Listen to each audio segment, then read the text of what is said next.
और गाइस एक और इंपॉर्टेंट बात बता दूं कि जैसा मैं क्वेश्चन कराऊंगा तो मैं आपको मानकर चलूंगा कि आपका बेसिक थोड़ा बहुत मतलब कंप्लीट है। जैसे गाइस अभी एग्जाम भी आ गए हैं सर पर, एक महीना भर ही रहा है, तो मैं मानकर चलूंगा आपका बेसिक काफ़ी अच्छा है, काफ़ी कुछ आप करे हुए हो, तभी मैं क्वेश्चन कराऊंगा, नहीं तो जीरो लेवल से मैं अभी नहीं करा रहा हूँ, तो डायरेक्ट क्वेश्चंस कराना। और गाइस लास्ट और फाइनल बात कि आपके सामने क्वेश्चन शो होंगे तो पहले उस क्वेश्चन को पॉज कीजिए, मतलब वीडियो को पॉज कीजिए, उस क्वेश्चन को आप खुद ट्राई कीजिए कि आपको आता है नहीं आता है, तो फिर आप आगे बढ़िए और प्ले कीजिए, ठीक है। क्वेश्चन पहले इजी होंगे फिर धीरे धीरे मॉडरेट होंगे, तो आप उसका ध्यान रखें। तो चलिए बिना टाइम वेस्ट की स्टार्ट करते हैं, ठीक। तो पहला क्वेश्चन है कि 840 में 20% के लाभ पर बेची गई वस्तु का सीपी क्या होगा। ओके, तो गाइस सबसे पहले मैं आपको बता दूं कि अगर आप प्रॉफिट एंड लॉस आप किसी का भी निकालना चाहते हो तो आपके पास सीपी होना चाहिए। आप सीपी तब होगा तभी आपका प्रॉफिट एंड लॉस का आपको पता चलेगा, ठीक है गाइस। तो सबसे पहले ये बात याद रखनी। तो ये क्वेश्चन कह रहा है कि 840 में 20% के लाभ पर बेची गई वस्तु, तो गाइस 20% का आपको लाभ हो रहा है, तो मतलब आपने मान लेनी कि आपका सीपी पहले 100 हुआ होगा और फिर 20% के लाभ पर यानी कि 120 जो सेलिंग प्राइस हुआ होगा, तो सीपी ये होगा और एसपी ये होगा। तो फिर कितने में बेची उसने, 840 में बेची। आपके रेशियो के अंदर जो परसेंटेज है उसके अंदर तो 100 से 120 हुआ है, मतलब सीपी 100 है, एसपी 120 है, 120 में बेचा। और ओरिजिनल प्राइस में कितने में बेचा, 840 में, यानी 120 का मीन्स 840 होगा, ये आपको पता है। तो एक का मतलब क्या होगा, 8284, एक का मतलब 7 है, तो 100 का मतलब क्या होगा, सीपी पूछा इसमें 700, दैट्स योर आंसर। ओके, चलो नेक्स्ट क्वेश्चन पे आ जाते हैं। एक व्यक्ति ने एक वस्तु 20% हानि पर बेची, यदि वह उसे 200 रुपये ज़्यादा में बेच पाता तो उसे 5% का लाभ मिला होता, तो सीपी क्या होगा, ठीक है। इसमें सीपी पूछा है, तो पहले क्या कह रहा है, 20% की हानि हुई, वही है कि सीपी आपको 100 मान लेना, 100 आप 100% थी सीपी आपके पास, हमेशा सीपी 100% होती है। 20% का पहले क्या हानि हो रही है, मतलब सीपी क्या हो 80%। पहले सीपी क्या था, 100 था, फिर एसपी क्या हो गया, पहली कंडीशन में 80 हो गया। अब दूसरी कंडीशन में क्या बोला उसने, 200 रुपये ज्यादा में बेच पाता तो 5% का लाभ होता। मैंने क्या कहा, लाभ और हानि किस पे होती है, सीपी पे डिपेंड होती है, सॉरी। तो अब सीपी का मतलब 5% का लाभ हुआ, तो 100 पे 5% का लाभ, यानी कि दूसरा एसपी क्या है, 105% हो गया। तो अब क्या कह रहा है, 200% ज्यादा मिलता है, यानी पहले इस एसपी से और दूसरे इस एसपी में जो डिफरेंट बताया इसने 200 रुपये का बताया, ठीक है, 200 रुपये ज्यादा में, तो इन दोनों का डिफरेंट क्या हो गया गाइस, 200 रुपये। तो अब आपको पूछा क्या, इसमें सीपी पूछा है, सीपी पूछा तो इसके अंदर जो डिफरेंट है वो 200 है, तो इसका ओरिजिनल डिफरेंट कितना है, 20 और 5 25, यानी 25% का मतलब 200 है। तो आपको मान किसका निकालना, 100% का, तो इसको 4 से मल्टीप्लाई कर दो, इसको 4 से मल्टीप्लाई कर दो, तो 4 दूनी 8, यानी कि 800 रुपये आपका क्या हो गया, सीपी हो गया। That is your answer. आ गया समझ में। चलिए नेक्स्ट क्वेश्चन पे आते हैं। नेक्स्ट क्वेश्चन है गाइस, एक आदमी किसी वस्तु को विक्रय मूल्य पर 25% हानि पर बेचता है तो उसका वास्तविक हानि ज्ञात करो। ओके गाइस, देखना अब यहाँ पे, अब मैं क्या कह रहा हूँ इतनी देर कि आपका हमेशा कॉस्ट जो प्रॉफिट एंड लॉस होता है वो हमेशा सीपी पर होता है, लेकिन यहाँ पे क्या कह रहा है कि मतलब विक्रय मूल्य पर 25% हानि पर बेचता है, तो इसका मतलब अब की बार सेलिंग प्राइस पे जो प्रॉफिट जो लॉस हुआ या प्रॉफिट हुआ वो सेलिंग प्राइस पे हो रहा है। तो हम मान कर क्या चल रहे हैं, पहले क्या हो रहा है कि अगर 25% का लॉस हुआ, यहाँ पे क्वेश्चन के अनुसार 25% का लॉस हुआ, यानी 25% का लॉस मतलब 25% कैसे लिख सकते हैं, तो और कैसे लिख सकते हैं, 1/25 चौक 100 यहाँ पे लिख सकते हैं। तो जो पहले क्या था, हमने पहले क्या मान रहे थे हम, 100 का हुआ, 100 पे 25% का मतलब हानि हुई उस पर, तो इसका मतलब क्या, ये एसपी रहा होगा, ये एसपी और ये हानि हुई, इसकी लॉस हुआ, तो यहाँ पे भी ये 4 अपनी एसपी है और ये एक इसका यहाँ पे लॉस हुआ, ठीक है। तो अब पहले हमेशा हम क्या मानते थे, इसको सीपी मानते थे कि 100 पे 25 का अगर प्रॉफिट हो जाता तो सीपी पे डायरेक्ट 25% निकाल देते तो वो प्रॉफिट हो जाता, लेकिन यहाँ पे हम एसपी दे रखा है तो नीचे वालों को एसपी मान लेते हैं और क्या है, ठीक है। डायरेक्ट कुछ आपको सोचना ही नहीं है, जो दे रखा है वही करना है, बस कंफ्यूज नहीं होना। तो यहाँ पे नीचे वाले को एसपी मान लिया। अब आप ही सोचो, आपके पास सेलिंग प्राइस 4 है, आपका लॉस जो 1 का हो रहा है, तो आपका मतलब सीपी क्या होगा, आराम से निकाल सकते हैं भाई। सेलिंग प्राइस 4 है, लॉस आपका 1 है, तो सीपी आपका 5 होगा। बताइए, सीपी आपका 5 होगा, तो आपके पास सीपी 5 हो गया, एक आपका लॉस हो गया, 5 पे 1 का लॉस हो गया, तो कितने परसेंट का लॉस हुआ ओरिजिनल, 20% का। That's your answer. कुछ नहीं करना है ऐसे क्वेश्चनों में। ओके, नेक्स्ट क्वेश्चन गाइस, 18 वस्तुओं का क्रय मूल्य 16 वस्तु के विक्रय मूल्य के बराबर है तो लाभ या हानि बताइए, ठीक है। तो ये क्वेश्चन एसएससी का बहुत ज्यादा फेवरेट हो चुका है, ठीक है, हर बार ऐसा क्वेश्चन पूछने को मिलता ही मिलता है। तो 18 का सीपी और 16 का एसपी आप काफी लोगों को आता होगा, तो 18 का या 18 का डाई लिखते हैं, 18 का सीपी जो बराबर है 16 के एसपी के बराबर। तो सीपी और एसपी का आपको एवरेज वो निकाल लेना है रेशियो, और फिर आप निकाल सकते हो, आप खुद ही एक बार खुद ट्राई करो, नहीं करते मैं बता रहा हूँ। तो पहले इसको काट लो, ठीक है, तो ये 9 बार हो गया, ये 8 बार, यानी कि सीपी और एसपी का रेशियो क्या हो गया गाइस, 8/9, ठीक है। तो यानी सीपी क्या है 8 है, एसपी 9 है, तो कितने पे मतलब कितने परसेंट का इसको प्रॉफिट हो रहा है, आपको पता चल रहा है प्रॉफिट है या लॉस है भाई। सेलिंग प्राइस ज़्यादा है इसका मतलब और कॉस्ट प्राइस कम है इसका मतलब प्रॉफिट ही हो रहा है। तो किस पे हो रहा है 8 पे 1 का प्रॉफिट हो रहा है 100, तो इसका मतलब क्या हो गया 8 एकम 8, 8 दूनी 16 और फिर बचेगा अपने 4/8 यानी कि 1/2, 12.5% का। That's your answer. Okay, next question. उम्मीद करता हूँ गाइस आपको समझ में आ रहा है, आप अच्छे से समझ पा रहे होंगे। एक दुकानदार को 46 रुपये में एक वस्तु बेचने पर 8% का नुकसान होता है। 6% के प्रॉफिट के लिए उस वस्तु का सेलिंग प्राइस क्या होना चाहिए? ठीक है, ये क्वेश्चन पूछा है। इस क्वेश्चन में क्या करेंगे, हम सीपी मान लेते हैं 100%, पहले 100% अपना सीपी था, अब 8% कम यानी कि 92% में बेच दिया। ठीक है, 92% में बेच दिया। तो गाइस इसके क्या पूछा कि 46 रुपये में बेचा, इसका मतलब ओरिजिनल तो कितने में बेचा 46 रुपये में, और हम रेशियो के अंदर जो परसेंटेज में कितने में बेचा 92 रुपये में। तो इसका मतलब 92 का मतलब भी 46 हो गया, 92% का मतलब भी 46 है। तो 100% का मान क्या हो गया, या 1 का मान क्या हो गया 46/92, और 100% का मान इधर 2 जीरो लगाते हो तो इधर भी आप 100 से गुणा कर दो, ये हो गया 100% का मान। इसका मतलब ये जो अपना आया है ये आ गया सीपी, ओरिजिनल सीपी, क्योंकि सीपी हमेशा 100% होता है। तो ये जो मान आ गया ना अपना ये इधर वाला, ये पूरा आ गया सीपी। अब इस सीपी में अपने को आगे क्या पूछा कि 8% का नुकसान होता है, क्या बोल रहे हैं 6% के लाभ के लिए। तो अब इसमें 6% का लाभ ले लेते हैं, तो आपको पता है 6% का लाभ लेते हैं तो कैसे होता है, या किसी भी परसेंट का लाभ होते हैं तो हम उसमें से 100 जोड़ देते हैं, मतलब 100 प्लस करके। जैसा कि 6% का लाभ तो 106%, 106% लिख देंगे, प्रॉफिट हो जाएगा। इसको सॉल्व कर देंगे, आ जाएगी 100 से 100 काट दिया, और फिर ये किससे कटा 2 से काटा, 2 चौक 8 और 2 तिया 6, ठीक है, 2 पंजे 10, 2 तिया 6। ओके, यहाँ पे हमने गड़बड़ कर दी, यहाँ पे क्या हुआ 2 रह गए, ठीक है। तो गाइस यहाँ पे 2 था तो हम काट लेंगे 2 तिया मतलब 2 चौक 8, 2 तिया 2 चौक 12।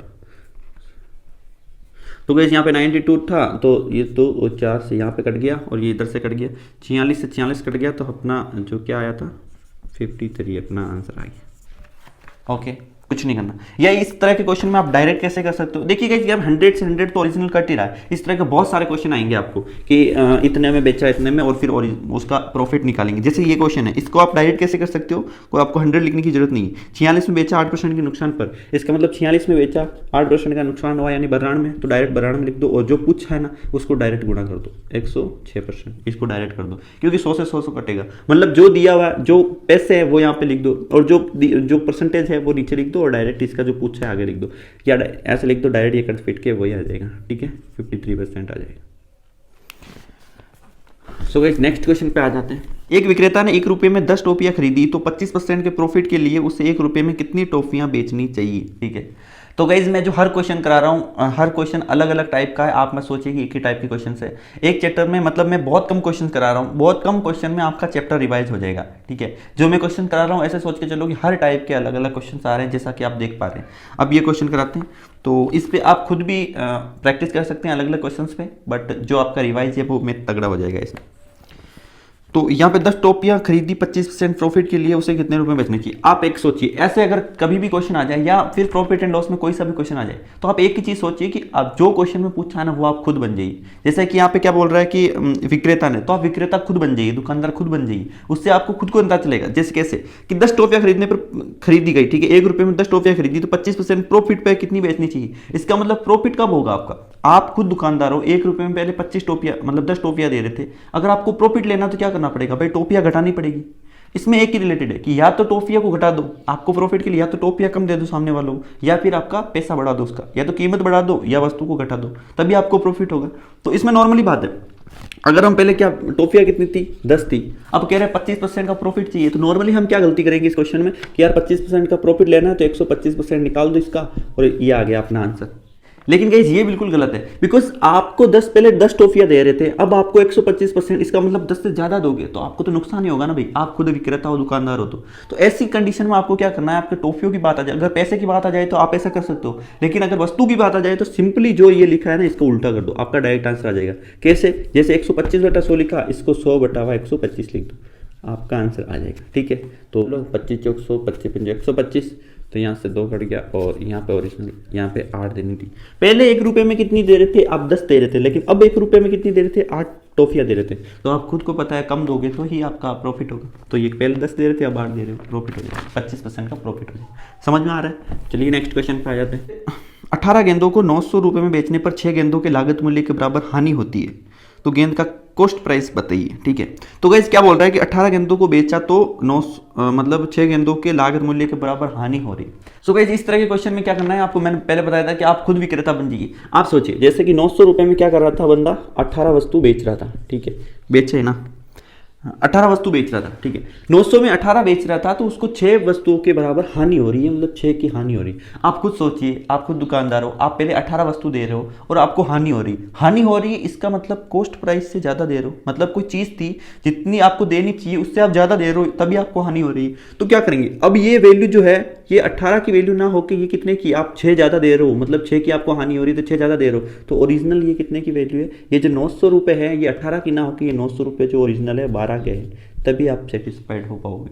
समझ पा रहे हो कि पहले की 18 की 30 को हानि हो रही है, तो हानि हो रही है इसका मतलब आप ज़्यादा चीज़ें दे रहे हो, तो कम चीज़ें देने के लिए आपको घटाना पड़ेगा, जितना ज़्यादा दे रहे हो, तो 12 की दे रहे हो। ठीक है, अगर यहाँ पे आ जाता है कि उसको प्रॉफिट हो रहा है, ठीक है, यहाँ पे प्रॉफिट हो रहा है, इसको मतलब आप चीज़ों को कम दे रहे हो, आप वस्तु को कम दे रहे हो, तो उसके अंदर आप जोड़ देते, सिंपली जोड़ देते। क्या है इसकी सीपी क्या है, तो काट दो इसको, तो 12 7 84 और 6 12 5 60, तो ओरिजिनल तो सीपी इसका क्या है 75, यही आपका आंसर।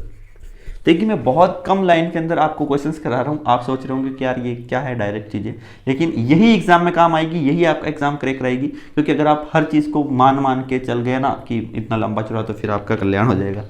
जो आप चीज़ें कर रहे हो वो आप मतलब शॉर्टकट चीज़ें और आपके अच्छे से दिमाग में बैठ जानी चाहिए। ठीक है, तो नेक्स्ट क्वेश्चन पे आते हैं। किसी वस्तु का 20% प्रॉफिट पर एसपी मूल्य 480 रुपये है, यदि उसे 12.5% के लाभ पर बेचा जाता है तो वस्तु का विक्रय मूल्य क्या होगा। ठीक है, तो ये क्या कह रहे हैं, 20% प्रॉफिट पर मतलब बेचा तो उसका 480 रुपये में बेचा, नहीं ठीक है, तो 20% प्रॉफिट यानी कि पहले आपका सीपी मान लो आपने 100 था, 20% का प्रॉफिट यानी कि 120% में बेचा होगा। ठीक है, ये आप समझ लिया करो, परसेंटेज है। ठीक है, ये पहले ये क्या है आपका सीपी है, ये क्या है एसपी है, 100% था, अब 120% में बेच रहे हो, तो ओरिजिनल कितने में बेच रहे हो आप, 480 में, तो 20% की वैल्यू जो है 480 है, दिख रहा है ना। तो 1% की वैल्यू कितनी होगी, तो ये 4 ठीक है, 1 की वैल्यू 4 है, तो पूछा क्या इसके अंदर, तो 12.5% के लाभ पर, तो प्रॉफिट एंड लॉस किस पे निकलेगा भाई, सीपी अपने पास होना चाहिए, तो सेलिंग प्राइस का दे रखा है, यानी 1 की वैल्यू 4 आ गई, तो सीपी निकाल सकते हैं, तो 100 की वैल्यू कितनी होगी 400, ये 400 आपका सीपी आ गया।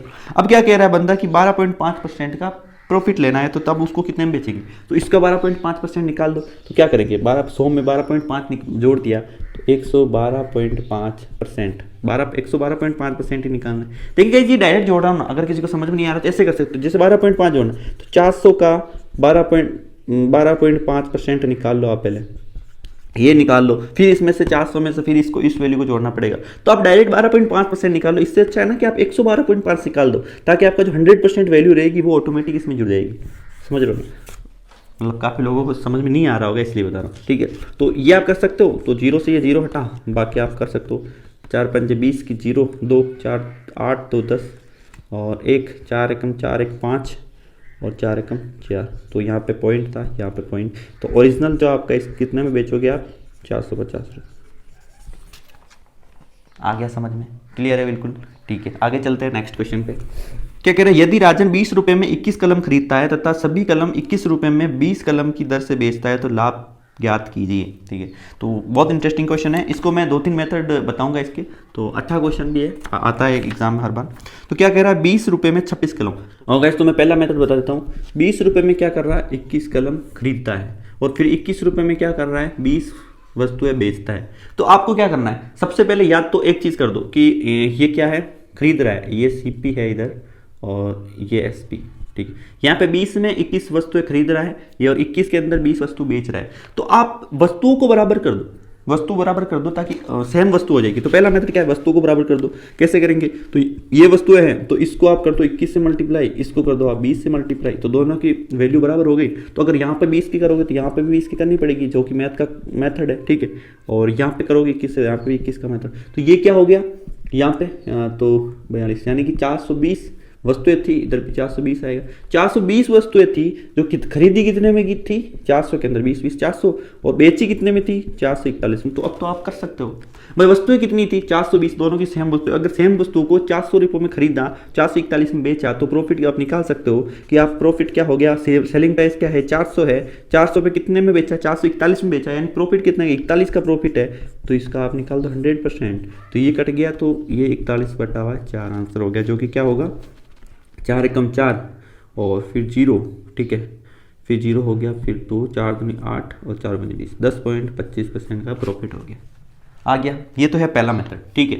दूसरा मेथड क्या कर सकते हैं यूज में, तो चलो मिटा ही देता हूँ। तो गाइस दूसरा मेथड क्या है, तो क्या कहा इसने, 20 वस्तु 21 रुपए में खरीदी, फिर 21 वस्तु 20 रुपए में बेची, ये है सेलिंग प्राइस और ये है कॉस्ट प्राइस, ठीक है, और ये है अपने सेलिंग प्राइस। तो इसको सिंपल तरीका अगर आप मानो तो इसको एक तरह से क्रॉस मल्टीप्लाई कर दो, ठीक है। तो क्रॉस मल्टीप्लाई कर देंगे क्या होगा, तो यहाँ पे 20 400 में आपने खरीदी और फिर 21 का 21 क्या हो गया 441 में आपने बेची, तो आपका आ गया ओरिजिनल, जो आप मेथड से कर रहे थे वो यहाँ पे आ गया। वो क्या अपना अच्छा सा तरीका है, लेकिन यहाँ पे आप ऐसे डायरेक्ट कर सकते हो, थोड़ी ट्रिक ही समझ लो इसको। तो 400 में खरीदा, 441 में बेचा, वही है 400 पे 41 का प्रॉफिट हो गया, ठीक है। तो 100% ये वो आप निकाल सकते हो। ये हो गया दूसरा मेथड।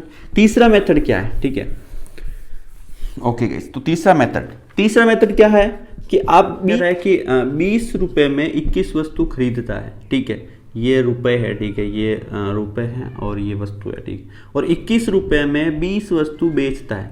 इसका मतलब क्या कह रहा है कि एक वस्तु कितने में खरीदता है, तो हम यहाँ पे कह सकते हैं कि 20 रुपए में 21 वस्तु खरीदता है, तो 1 रुपए में कितनी वस्तु खरीदता है, 20/21 वस्तु खरीदता है, सॉरी 1 वस्तु 20/21 रुपए में खरीदता है। तो यहाँ पे भी एक की वैल्यू निकालेंगे। अगर 21 रुपए में 20 वस्तु बेचता है तो एक वस्तु कितने में बेचता है, 21/20 के अंदर बेचता है। इसका मतलब एक वस्तु का कॉस्ट प्राइस ये हो गया, यहाँ पे मतलब सेलिंग प्राइस है, ये कॉस्ट प्राइस है।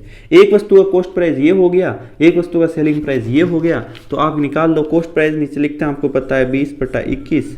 अब आपको ध्यान रखना है कि ऊपर क्या आता है, प्रॉफिट एंड लॉस आप सीपी पे निकालते हो, तो जो सेलिंग प्राइस और कॉस्ट प्राइस में जो डिफरेंट होता है वही तो आपका प्रॉफिट एंड लॉस होता है। तो यहाँ पे इसमें से या तो पहले इसको सेलिंग प्राइस में से कॉस्ट प्राइस घटा लो, जो आंसर आएगा उस वो हो जाएगा, और अगर नहीं घटा सकते तो क्या हो सकता है, इसको डायरेक्ट लिख दो, ठीक है। तो यहाँ पे ऐसी कैलकुलेशन फंसने के लिए ऐसा डायरेक्ट लिख दो, तो किसका, सेलिंग प्राइस का डायरेक्ट रेशियो, ताकि जो आंसर आएगा वो सेलिंग प्राइस में 100% से ज्यादा आ जाएगा, और क्या प्रॉब्लम होगी। तो यहाँ पे 100% निकाल दो, अभी दिखाता हूँ आपको। तो यहाँ पे क्या हो जाएगा, 20 400, तो 400 पे 441, मतलब 400 में खरीदा है, 441 में बेच, तो वही वाली कंडीशन हो गई। तो क्या आ जाएगा यहाँ पे, तो यहाँ पे हो जाएगा वही 4 एकम 4 और 4 एकम 4 0, और ये हो गया 0.25, ठीक है। तो ये क्या आ गया, 110.25 आ गया, मतलब 100 से ज़्यादा आ गया। तो मतलब कितने बेचा होगा 110.25 में, तो 10.25 का आपको प्रॉफिट हो गया। ये आपका आंसर हो गया। समझ में आ गया गाइस, तीनों चीज़ें आपको समझ में आ गई। तो इस तरह कोई सा भी आपको जो अच्छा लगता है वो आप कर सकते हो, ठीक है। ओके गाइस, तो नेक्स्ट और फाइनल क्वेश्चन, और बहुत ही अच्छा क्वेश्चन बता रहा हूँ। एक आदमी किसी वस्तु को 20% लाभ पर बेचता है। अगर उसने इसे 10% कम में खरीदा होता और 18 रुपये कम में बेचा होता तो उसे 30% का लाभ होता, तो उसका प्रारंभिक कॉस्ट प्राइस ज्ञात कीजिए। तो क्या कह रहा है इस क्वेश्चन में, क्या करेंगे हम कि पहले 20% का लाभ पर बेचता है, तो हम कॉस्ट प्राइस क्या होता है 100% मान लेते हैं। पहले 20% का लाभ हो रहा है, मतलब 120% में बेचा है, ठीक है। ये सेलिंग प्राइस है, ये सॉरी कॉस्ट प्राइस है, और यहाँ पे सेलिंग प्राइस आ गई, सेलिंग प्राइस, ठीक है। तो पहले क्या कह रहा है 20% का लाभ हुआ, उसे 10% कम में खरीदा होता, मतलब 10% कम, पहले 100 में खरीदा था, अब कितने में खरीदा, अब इसको 90 में ही खरीदा, ठीक है। इस तरह से क्वेश्चन करेंगे इसको। अब इसको 90 में ही खरीदा, 10% कम में खरीदा, तो 18 रुपये कम में बेचा होता, तो उसे 30% का प्रॉफिट होता। अब 30% का प्रॉफिट, तो गाइज अगर सीपी यहाँ पे अब की बार सीपी ये है, तो अब की बार सेलिंग प्राइस भी इसका इसी का होगा 90% का। हम नॉर्मली क्या करते हैं कि यहाँ पे 90 में खरीदा और अब की बार 20% का पहले प्रॉफिट हुआ, अब 30% का हो गया, 130% कर देते हैं। इस तरह का गलत हो जाता है गाइज, क्योंकि हमने जो खरीदा उसी पे ही हमें प्रॉफिट निकालना होता है। तो अब की बार 90 पे 30%, 90 का 30% यानी 130% 1% निकाल दो तो ये जो आंसर क्या आएगा, ये दोनों कट जाएगा, ठीक है, मतलब 117, ठीक है, 13 में 117, तो इसमें क्या कितने में बेचा होगा, 117 में बेचा होगा, ठीक है। यहाँ तक आपको समझ में आ गया। अब इसके आगे क्या कह रहा है कि 18 रुपये कम में बेचा होता, मतलब पहले इसको 120 में बेचा, बाद में 117 में बेचा, तो इसका जो डिफरेंट है कितने का है, 18 का डिफरेंट है, 18 रुपये का डिफरेंट है। परसेंटेज में कितने का डिफरेंट है, 3% का डिफरेंट है 18, तो 1% का मतलब क्या हो गया 6, और 100% निकालेंगे तो यहाँ पर हो गया 600। तो यही शायद इसमें पूछा था, ओरिजिनल उसका सीपी क्या हुआ था, तो ये आपका 600 इसका आंसर हो जाएगा। समझ में आ गया आपको। तो ये थी आपकी क्लास, उम्मीद करता हूँ आपको बहुत ही अच्छी लगी होगी, ठीक है गाइस। अगर आपको अच्छी लगी है, आपको मेरी मेहनत आपको थोड़ी बहुत मतलब आपको पसंद आई है और आप समझ पाए हैं मेरी मेहनत को, तो वीडियो को ज़रूर लाइक कर देना, अपने दोस्तों के साथ ज़रूर शेयर कर देना। और जो मैंने आपको बताया था गाइस, सपोर्ट के बिना मैं आगे नहीं कर सकता वीडियोज़ को कंटिन्यू, अगर आप सपोर्ट करोगे तो ही कंटिन्यू कर पाऊँगा। तो गाइस वो आप सब समझते हो, ठीक है। तो बस यार इस वीडियो में इतना ही, थैंक यू, बाय बाय।